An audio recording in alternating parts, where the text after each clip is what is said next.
Bem, nós vamos começar aqui a estudar, ou continuar, no caso, estudando usinagem, né? Então, antes de tudo, eu vou passar um videozinho bem interessante que a gente vai usar ele depois para discutir, para explicar algumas coisas.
Ou então, é um vídeo realmente bem longo, né? Mas ali mostra quase todos os processos de usinagem que a gente vai ver aqui, né?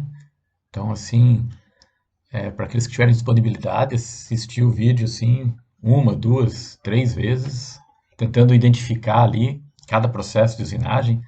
Então, o que geralmente eu recomendo quando a aula é presencial, né? Que vocês tenham aquele vídeo ali, vocês estudem o processo, por exemplo, como agora a gente vai estudar furação, retorne o vídeo, tente identificar onde é que tem furação ali, né? Assim você já estudaram torneamento, por exemplo, aí volta no vídeo, tenta identificar onde é que tem torneamento e assim por diante. Bom, furação é um processo relativamente simples, eu acho que todo mundo conhece uma furadeira, né? Acho que quase todo mundo aqui já deve ter lidado com a furadeira alguma vez, né? Então você sabe lá que se furar, por exemplo, uma parede de concreto, né, de alvenaria, é bem diferente do que furar uma madeira e assim por diante. O pessoal que já fez modelos e protótipos muitas vezes usam a furadeira para fazer furinhos ali nos modelos de empilhamento, etc. e tal.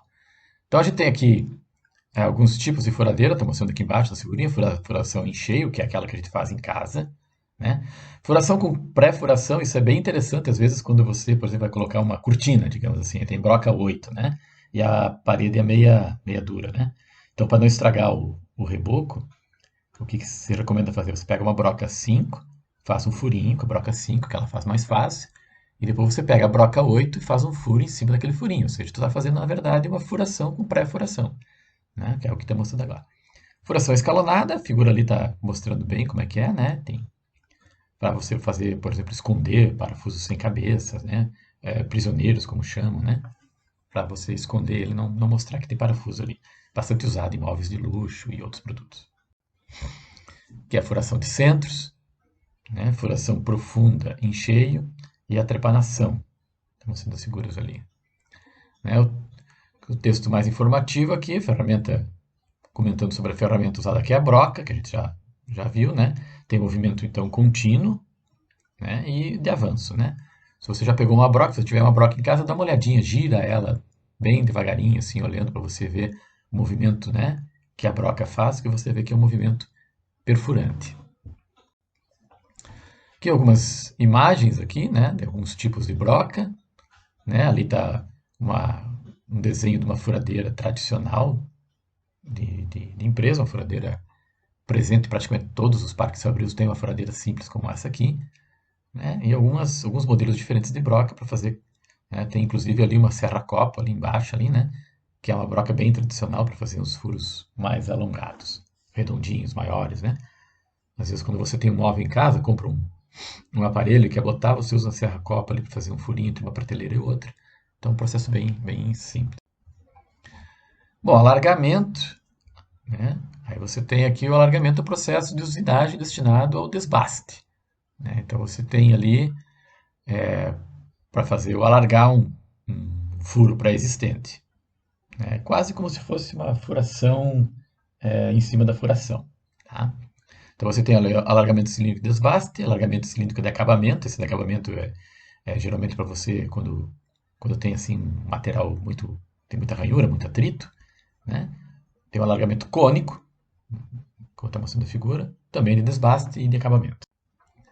Aqui algumas brocas, né? Usadas, ali o alargamento, algumas brocas usadas aqui, que podem servir tanto para furação em cheio quanto para algumas para alargamento também.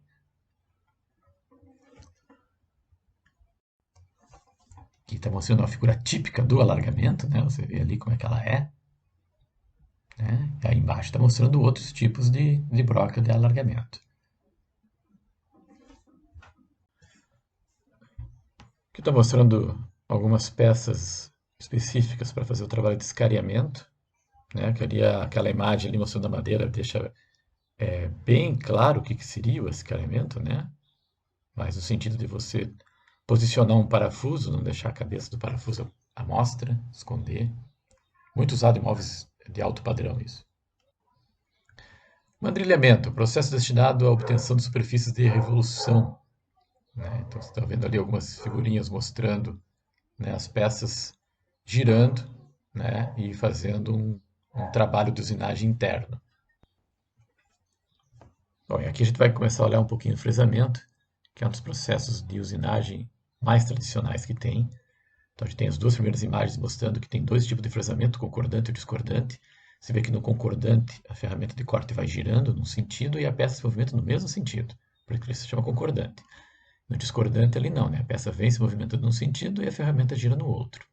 Então, dependendo do material que você está usando, você tem que usar o concordante ou o discordante. Se você erra nisso, você pode lascar o material, né? Provocar uma quebra da ferramenta, enfim. Outros tipos, né? Fresamento frontal, cilíndrico tangencial, ortogonal, tangencial de encaixes. Esses encaixes é bem importante quando você não quer usar parafusos, né? Então você faz aqueles encaixes entre as peças, né? Canaletas.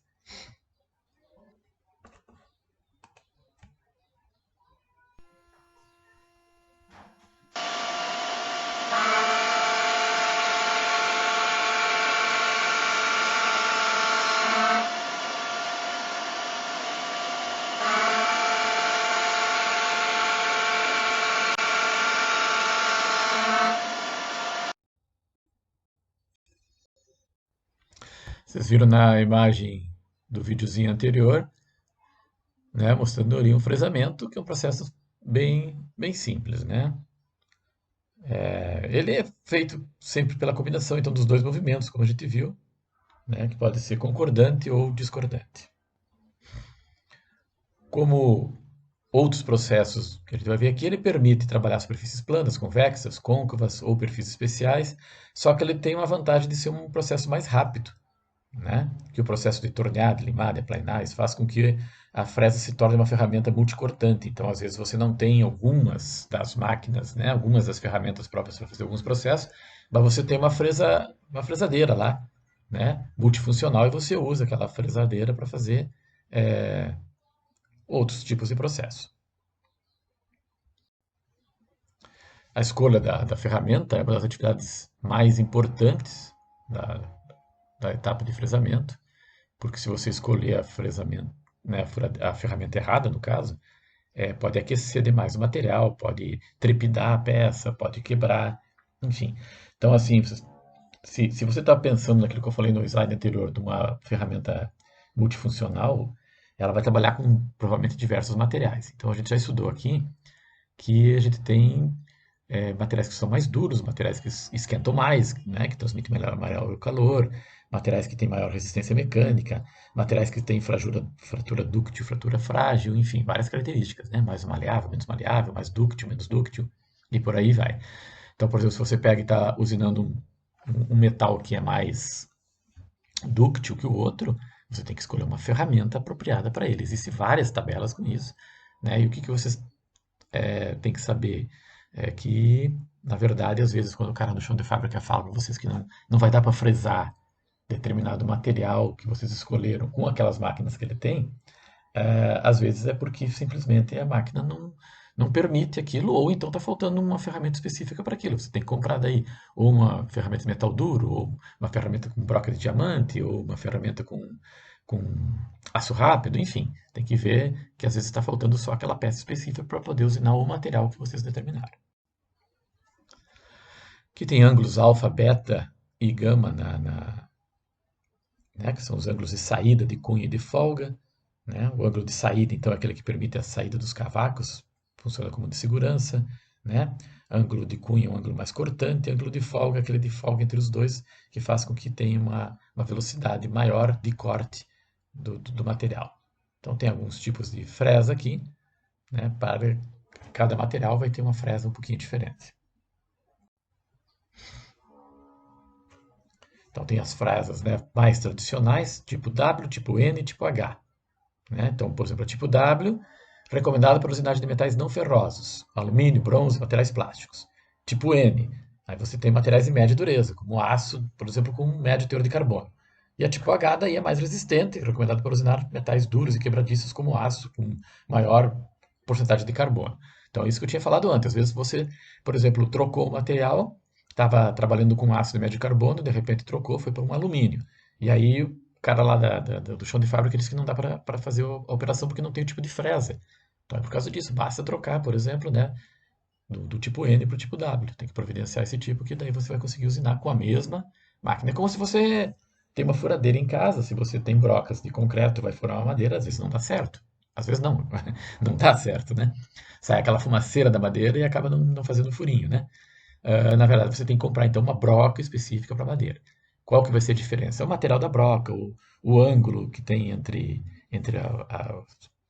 digamos assim, a parte que ela corta e a parte que ela faz o avanço, né? Aquelas linhas que você observa na broca, elas são diferentes, a própria ponta dela, uma mais pontiaguda, outra menos. Enfim, são diferenças que tem do material que permite eu fazer a usinagem de cada material que você vai estar trabalhando. Ó, aqui tem dois tipos, né? De broca, dá para ver bem, né? A diferença que tem no trabalho ali, né? Em cunha, perfil em V, e o outro é côncavo. Né? Aqui tem outro tipo para você fazer o trabalho, né? Aqui fazer dentes de engrenagem. Então é com a fresadora que você faz aquelas rodas dentadas. Ó, as fresas planas, né? Então você tem ali, ó, esse desenho mostra vários tipos de trabalho. Muito usado isso na fabricação de móveis, né? No design mais relevante, talvez, falado sobre móveis, né? Então, isso aqui é bem usado para você trabalhar numa empresa que faz móveis, sob medida. Aqui, fresas angulares, fresas para rasgos também, bastante usado, né? Todas elas. Então, como diz a fresadora, é uma máquina essencial que você tem que ter num chão de fábrica que trabalha com projetos. Aqui, desenho, assim, como é que é os dentinhos da fresa ali, né? As fresas para desbaste, que vai apenas tirar uma parte a mais, né? Vai desbastar um pouco, o material já tem uma ranhura, um furo pré-determinado, você vai desbastar ele. Aqui uma figura que mostra operações básicas de fresamento. Então você tem ali a peça grande, né? Onde você vai colocar então as brocas adequadas. Então você vê ali só trocando o tipo de broca ali, você tem ali vários modelinhos e tem o tipo de trabalho que você faz com cada broquinha daquelas. Quem tem, por exemplo, aquelas ferramentas em casa multifuncional, né? Aquelas ferramentinhas aqui, universal, né? Tem várias fresinhas nela, né? Aí vem o broxamento. O broxamento tem aquela peça ali que é chamada de brocha, vocês veem ali, né? Ele vai, né? Um dentinho é maior que o outro. A ferramenta então vai entrando na peça e cada uma delas vai tirando uma parte, né? Geralmente é para fazer é, metais mais duros, por exemplo, mais difíceis de serem usinados. Então você faz vários processos, né? Vai tirando devagarinho. Então, em geral, a brocha é feita de aço, né? Aço rápido, obviamente. E ela pode realizar uma operação de usinagem completa, né? Desde o desbaste grosseiro, que seria tirar aquelas partes mais maiores do material, até a operação de acabamento. Então, às vezes você bota lá numa brocha lá o primeiro dentinho para o último dentinho, tem uma diferença de muitos milímetros, né? Você diz, poxa, muitos milímetros, o que é isso? Na verdade, né, dependendo da operação, é bastante. Se você medir o primeiro para o último lá, você vai ter uma diferença. Então, o primeiro vai fazendo aquele desbaste mais grosseiro, né? Vai tirando o grosso, como se diz, e você vai tendo depois um desgaste mais fininho até chegar numa que faz praticamente só o acabamento. Aqui tem uma ferramenta que mostra bem isso, ó. Você vê ali, né? Do começo da brocha ao final da brocha, tem uma diferença, inclusive de diâmetro ali, né? E ali embaixo mostrando várias operações que você pode fazer com a brocha, né? Mais circular, mais retangular, hexagonal, enfim. Limagem, né? A limagem já é um procedimento já de acabamento mesmo, né? Como está mostrando ali, bem simples de entender. Né? Então, aqui está algumas recomendações, por exemplo, usar as limas novas para limar metais mais macios, como latão e bronze. Né? Daí, quando ela perde eficiência para esses materiais, daí tu começa a trabalhar o ferro fundido, que é mais duro. Né? Então, recomendo usar primeiramente um dos lados, depois o outro, para evitar o desgaste prematuro numa delas. Não limar peças mais duras que o material com o qual a lima foi fabricada. Né? Usar um tamanho compatível. Quanto mais nova for a lima, menor deve ser a pressão sobre ela durante o trabalho, obviamente, né? Você não precisa fazer força com ela. A partir daqui vai ter algumas operações de usinagem que são mais para acabamento, né? Então nós temos aí o brunimento, por exemplo, né? Que ele tem uma ação abrasiva que vai tirando possíveis ranhuras, possíveis defeitos na peça. Estou mostrando aqui, né, o brunimento.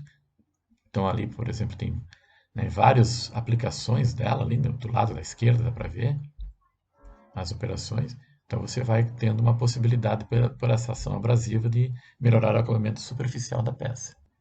A lapidação também é abrasiva, executado, né, por um objetivo de obter dimensões específicas, e principalmente quando você quer ter assim, um dimensionamento muito rígido, né? Você não tem muita tolerância dimensional, então você tem que fazer esses tipos de operação de usinagem, lapidação.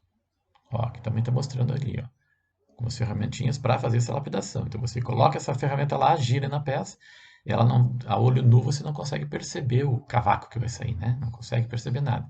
Ela está realmente fazendo um trabalho assim de diminuir e deixar o mais fiel possível às dimensões estabelecidas no projeto. Asqueteamento, né?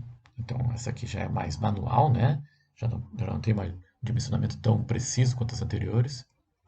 O tamboramento, você vai girar ela, para melhorar a parte interna, né, principalmente.